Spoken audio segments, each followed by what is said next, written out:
How are CFOs transforming their role from traditional financial oversight to becoming strategic business partners in their organisations? Well, today I'm joined by Bob Stark. He's the global head of market strategy at a company called Kyriba. And together we're going to unpack how AI and automation are empowering CFOs to go beyond number crunching. And together we'll explore new responsibilities they might be facing, from cash forecasting to fraud prevention, and ultimately how data-driven insights are reshaping the future of finance. And Bob's also going to share his thoughts on strategic implementation of AI, emphasising its role in improving efficiency and accuracy without getting bogged down in all those unnecessary complexities. So how can technology really make financial management more agile, more forward-looking? And what are the real challenges that CFOs face as they take on their expanded roles? Well, enough from me. Let's get Bob on to talk about all this now. So a massive warm welcome to the show. Can you tell everyone listening a little about who you are and what you do? Sure, I'd be happy to. So my name is Bob Stark. I'm head of enablement and strategy at Kyriba. Kyriba is a liquidity performance platform provider. We've been in the finance space. I guess we were a fintech before fintech was a word. But as a multi-billion-dollar organization, now we're at a point where we like to do fun things such as help CFOs improve automation efficiency, which I know we'll get into today. From a personal standpoint, I've been in treasury payments and risk management for, let's just say, a couple of decades, Neil, and we'll just not date myself too much when I say that. But I've been at Kyriba for 13 years, since 2011, when we were a much smaller organization, really focused more on cash management and treasury at the time. And I love that line you used there. You was in fintech before it was even a word. And I suspect that you've seen firsthand the role of CFOs and how it's evolved significantly beyond traditional financial management. So how do you see CFOs balancing these new responsibilities in areas like strategic business partnering and cash forecasting with their core financial duties? What are you seeing here?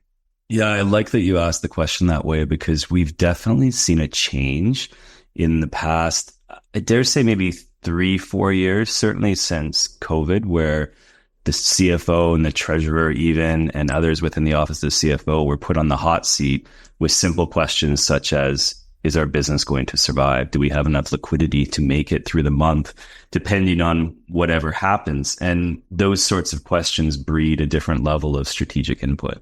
So what we've seen, and it's probably a trend that was building before then, but certainly in very recent years, we've seen the CFO becoming more of a pathway to the CEO of the organization. And that's changed the makeup of how CFOs conduct themselves in the organization. As you know, to your point in the question, they're much more strategic than they previously were.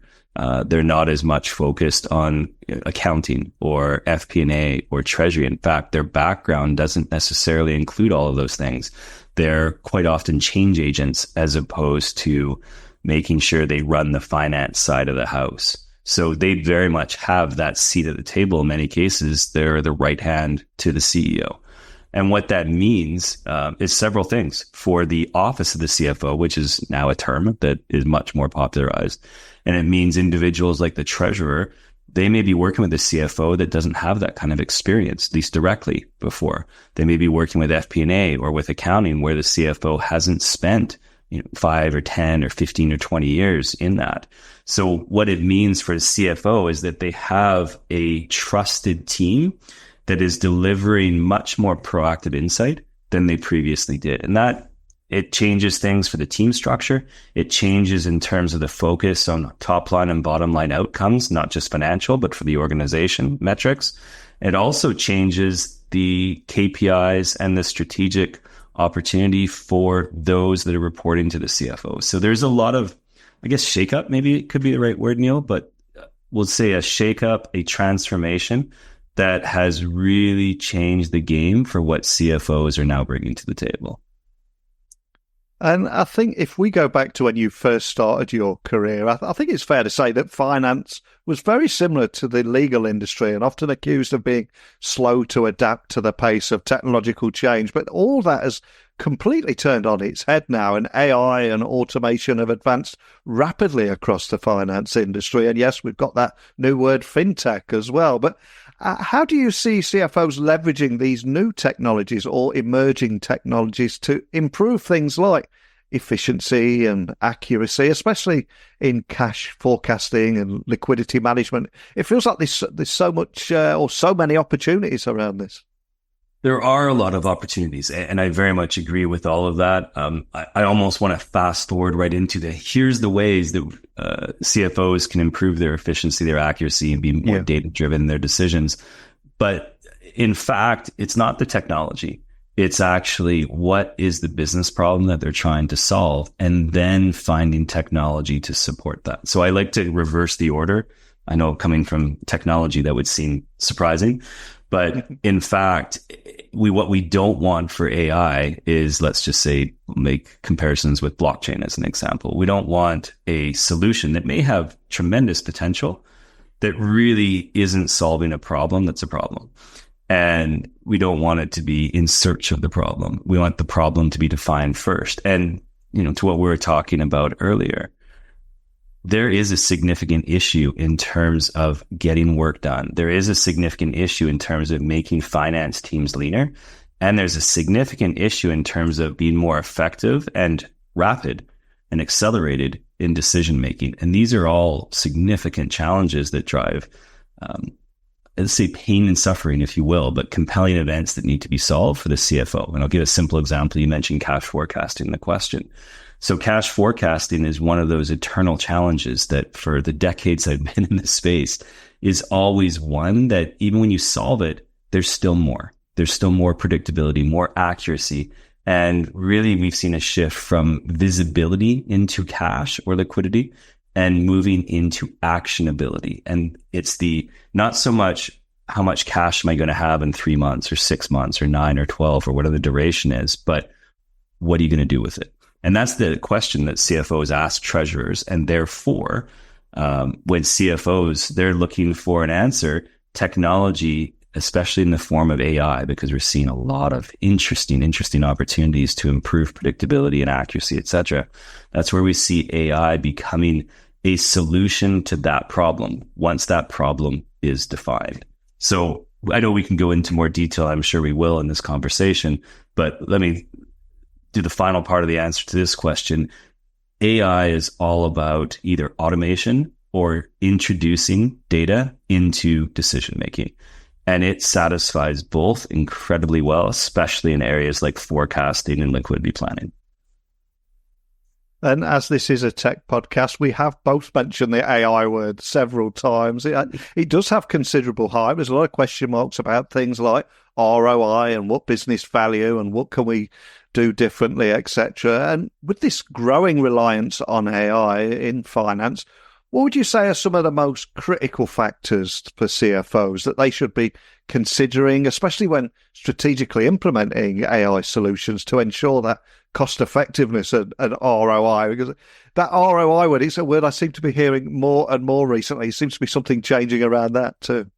Well, yeah. And actually, even to kind of go in reverse order, you're absolutely right that now that finance teams, give or take whatever stat you look at, whether it's 90%, whether it's 2/3, some majority number of finance organizations are in an exploratory phase of AI. And as they get through the height of how can I use ChatGPT, or how can I use this, or how can I use machine learning, once they get past the how, then they have to answer the question, well, why would I do this? And why is it better than my current options? And that's where we really get into the business case and the ROI of it. And the ROI, it's not really about AI. It's actually much more about solving that business problem that we were speaking about earlier. And so if that business problem is not being able to rely on your cash forecast, that is where the ROI is going to come from, is not just, oh, we saved this much of, this number of hours. That's not incredibly relevant. It's what did you do with that time? Or if you were able to improve the forecast, what were you able to do? Were you able to invest more? Were you able to protect the income statement and balance sheet from, say, FX or interest rate volatility, or even commodities, depending on your business? These are the sorts of things that you can build into your measurement. We spend a lot of time at Kyriba focusing on what we call value engineering, which is exactly what we're talking about here. It's how do I find the ROI in really like real quantification, not soft benefits such as productivity, but significant top line or bottom line impact for organizational KPIs. Because that's what drives the business case. Is it's not about, oh, we made ourselves more efficient. Like, it's a great word, but it doesn't mean anything when you're stack ranking against other projects for the office of the CFO. When you're competing, we use an American reference, like a Shark Tank episode, then it doesn't matter. Like, every business case is great, but you have to be the greatest in order to get funded and get that approval and go ahead and organizational support to drive a project such as AI for cash forecasting or fraud detection or improved liquidity planning or better FX hedging. These are the sorts of things that you really have to do well in order to make sure that AI or whatever technology is going to be something that you can invest in. And although I do talk a lot about technology on this podcast, I'm also drawn to the problems experienced by some of these technological changes. And I would imagine many CFOs listening to this right now are feeling overwhelmed by the scope of their new responsibilities, and they keep increasing too. So how can automation and AI maybe help alleviate this burden and allow them to focus on those higher priority tasks, an area that AI is we're repeatedly told can excel at? I couldn't agree more that is the challenge that CFOs run into, is that they're too busy, and overwhelmed is a really, really good word. First things first, the trust that CFOs have in their teams, or at least should have in their teams, is paramount, because no CFO, no matter how amazing they are, whether it's Harry Potter like wizardry or whether it's just practical real world experience, they need to be able to rely on their teams to drive transformation in their respective areas, and to be able to nominate not just business problems, but also solutions. So assuming that they have a controller, head of FP&A, head of even payables and receivables, or procurement or treasury, being able to nominate and say, here's the challenges we're facing, here's the opportunity we see, like what this solution might be looking like, and the value and ROI of that. Then we get into a point where we can start solving some of those problems, where a CFO can be a recipient of improved data insights, as opposed to oh my goodness, how am I going to figure out how to get this number to the CEO or the board? So it's a shifted dynamic, but it all starts with building a team that they can trust, having that team recognize the scope of their business issues, and then being able to nominate solutions with obviously impactful ROI that goes to top and bottom line KPIs.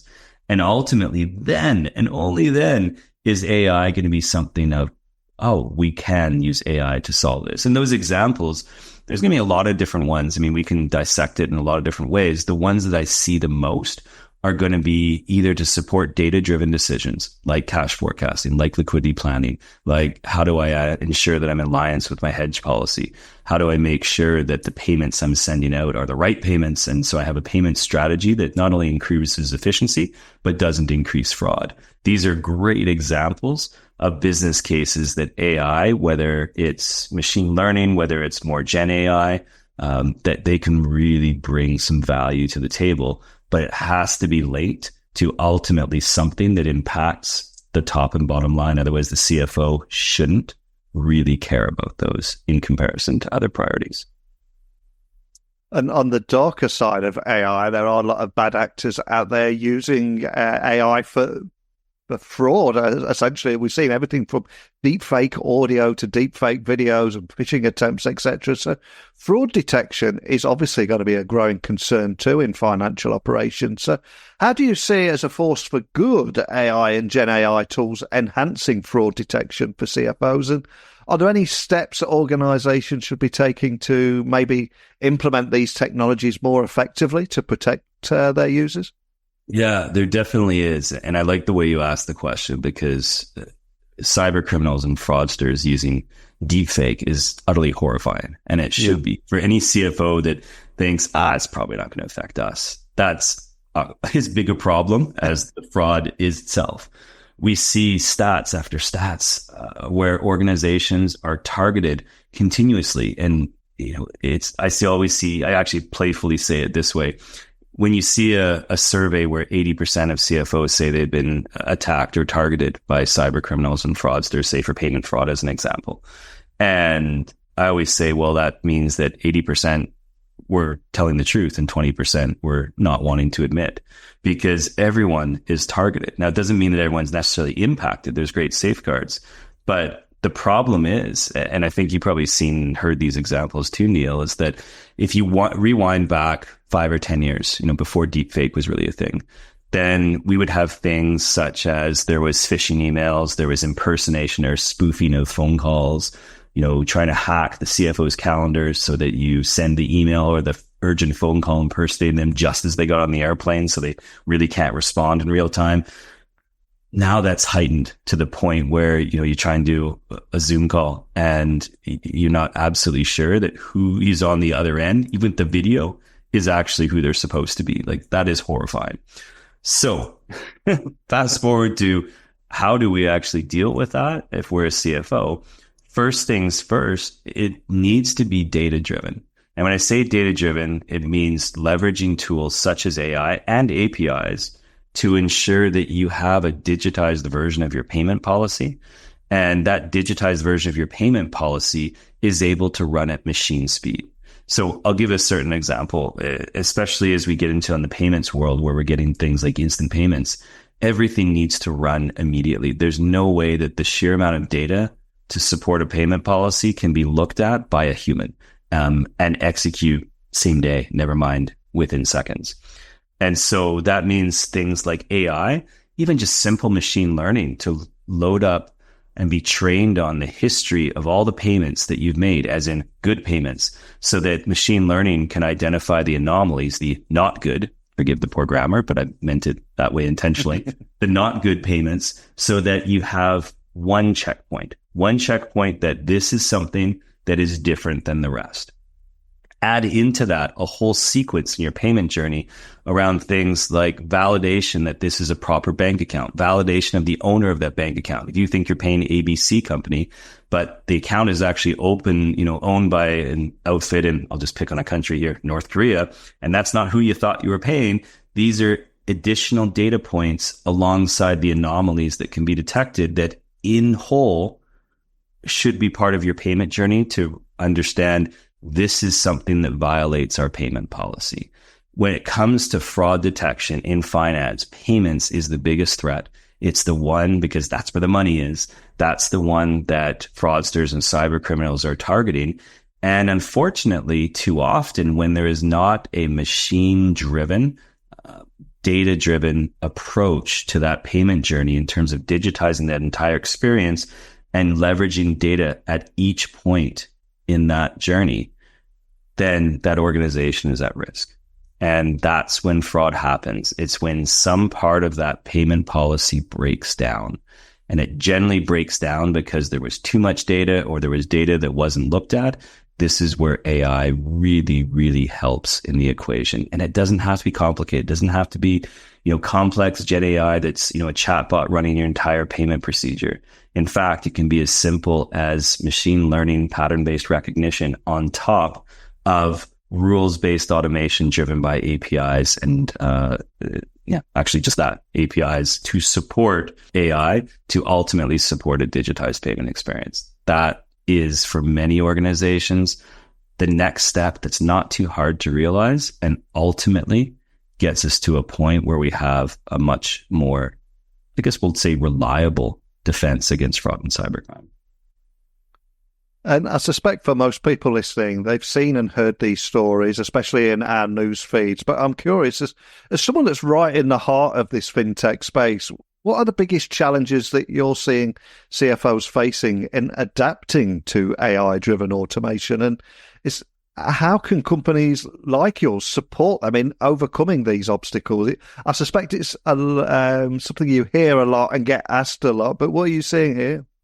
Yeah, so there's two things I would say to this, Neil. Number one is trust, making sure that you can provide like a trusted AI.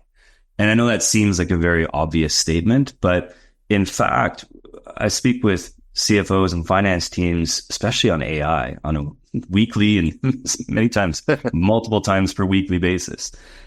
There's a common thread that comes through every conversation, whether it's en masse at a conference or it's more an individual conversation, is they want to understand enough, not too much, but enough so they can trust the AI. They want to make sure that they understand how it's working to solve their business problem. What data is being used as an example to train the AI is a big concern. Data privacy is very important when we're talking about finance, treasury, payments, risk management. It's huge. Second part, besides trust, is going to be actually quite simple. Is this something we can do ourselves without having to make this a very, very big project?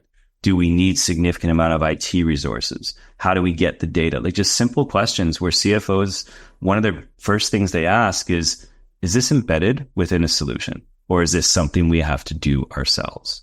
And that's a really good question that CFOs are asking, Neil, because it's great to get all wound up like, wow, Gen AI is going to help us this and we'll get ChatGPT and, which is a great tool, except for one thing is that most organizations aren't allowed to use it yet unless it's the enterprise version because of data privacy. So it's these sorts of things. Will you handle it for us? Is it embedded in a software that we can have on a turnkey and prepackaged basis? And can we trust it? Those are the critical questions that are being asked reasonably by CFOs today. And yeah, we do have an answer for that. And of course, Kyriba has been at the forefront of liquidity performance for over 2 decades now. So as we look to the future, we're already a few weeks away from 2025. How do you see the future of liquidity management evolving with the integration of AI and cloud-based platforms? There's probably so much going on here. It's almost impossible to predict what's going to happen next. But how do you see all this evolving? Well, I'll tell you a funny thing, and then I'll absolutely answer your question directly. Yeah. But the funny thing is that I used to do presentations with the future of treasury technology or future of risk management or the future of payments technology, but the future of tech, we're in some part of payment or some part of finance. And it would always be, it's 10 years out.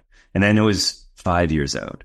And then it was really, what's next year going to look like? And then now you can say, what's next month look like, especially when it comes to AI as part of those conversations. So, what does the future look like? I think what is very obvious, and I think there'd be very little argument, is that the future of the CFO and the future of liquidity management, and the future of risk management, the future of payments, it's data driven.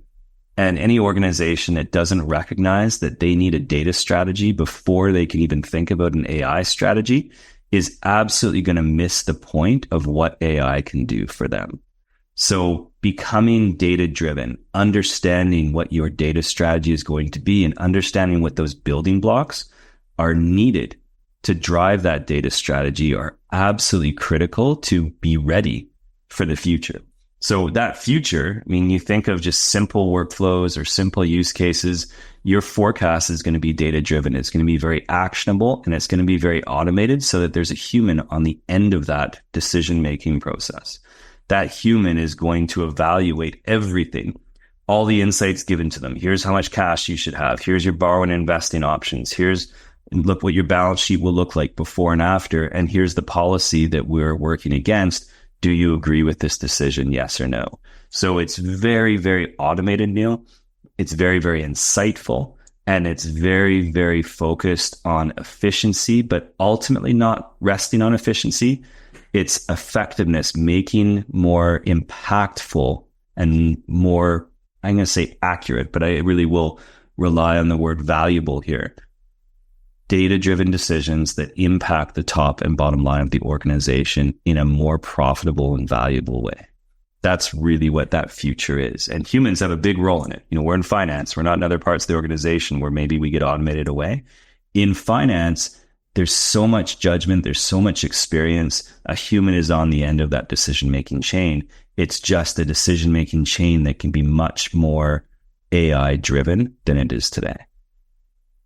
And I think one of the biggest problems around people getting excited about AI is they often get distracted and start looking at the world with a tech-first mindset and then look for a problem to solve rather than the other way around. And as CFOs continue to adopt AI and automation, any advice on how they can ensure that these technologies ultimately align with their broader business strategies, fostering things like long-term growth and sustainability rather than making that mistake, as I said a moment ago, looking at the tech first? Yeah, I playfully say this, mainly because my children are a little bit younger, but it comes from the same place. Yeah. Always ask why, like a toddler would. And, if your dog could talk, probably what it would say to is why are you doing this? And I think it's a really appropriate litmus test to ensure, like every CFO knows they shouldn't put tech first. Every CFO knows they're solving business problems, but especially with AI, there's so much hype. There's boards, and we see this all the time, there's a mandate that's given down. You are going to use AI. We're going to become AI driven. We need to become AI. Our marketing team needs to use AI everywhere we can because it increases our valuation for the organization. Not getting caught in that and remembering, why do we need to solve this problem? And is AI the best suited to do that? Probably the answer is yes, but let's make sure it's the business problem. And always at some point, in that stage gate process where you're checking at each point in a project, should I be doing this? Is this still on track? Are we still solving the business problem that we start out with? Or did we actually get off track a little bit? Why is the right question to ask every single time.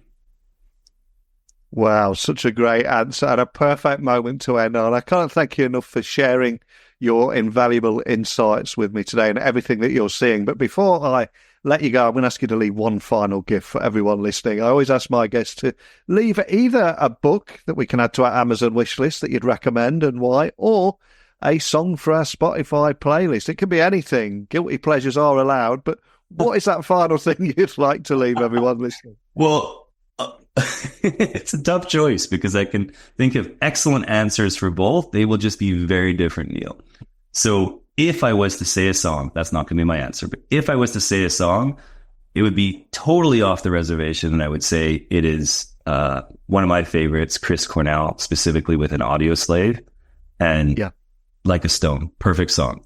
That has nothing to do with what we talked about. So let me tell you the book that I just read based on the talk that I just saw from the author, and that's Malcolm Gladwell. And the book, his most recent, Beyond the Tipping Point, I find it fascinating because it's so data-driven. If you know Malcolm Gladwell, I'm sure you do, everything he does is around data, letting data find the problem and not being over prescriptive as to what conclusion you should be finding. And that's the way, when it comes to AI, I think it's a perfect comparison, because with AI, don't let AI find the problem. Let AI provide the data that can lead you to a conclusion. And that's the way Gladwell approaches his most recent book. And when I saw him at a conference just 2 weeks ago, I was fascinated at the way he was able to use example after example, some of which are actually finance related, some of which have nothing to do with it, that are all explained by data, with data being the driver as opposed to just the validator.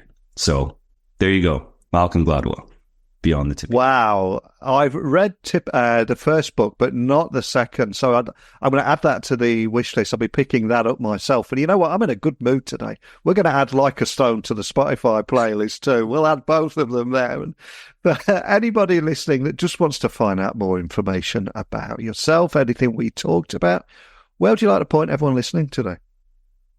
So absolutely, for those that want to have a further conversation, catch me on LinkedIn. It's easy to find. That said, I definitely engage on all our channels and assets on Kyriba.com. So either way you want to engage, please do. There's a great set of conversations around AI to be had.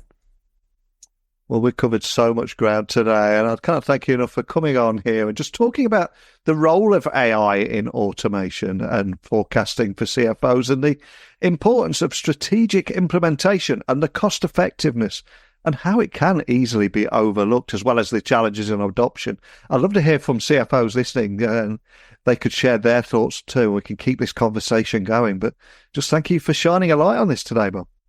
Thank you, Neil, for the opportunity. It's always a fun to have this conversation. I think as we wrap up today, Bob has given us plenty to think about, especially when it comes to the evolving role of CFOs and the potential of AI to support in this transformation. And with so many opportunities for automation and data-driven decision-making, the path forward is both exciting as it is complex. But what are your thoughts? Could AI be key to helping all CFOs meet today's challenges more effectively? Or do we need that more cautious approach to balance technology with human oversight? It's a big question, that one. And I'd love for you to let me know by emailing me, techblogwriter@outlook.com, X, Instagram, LinkedIn, just @NeilCHughes. Let me know. But we covered a lot today around the world of CFOs, fintech, and the world of finance. Tomorrow's going to be a completely different area that we'll explore.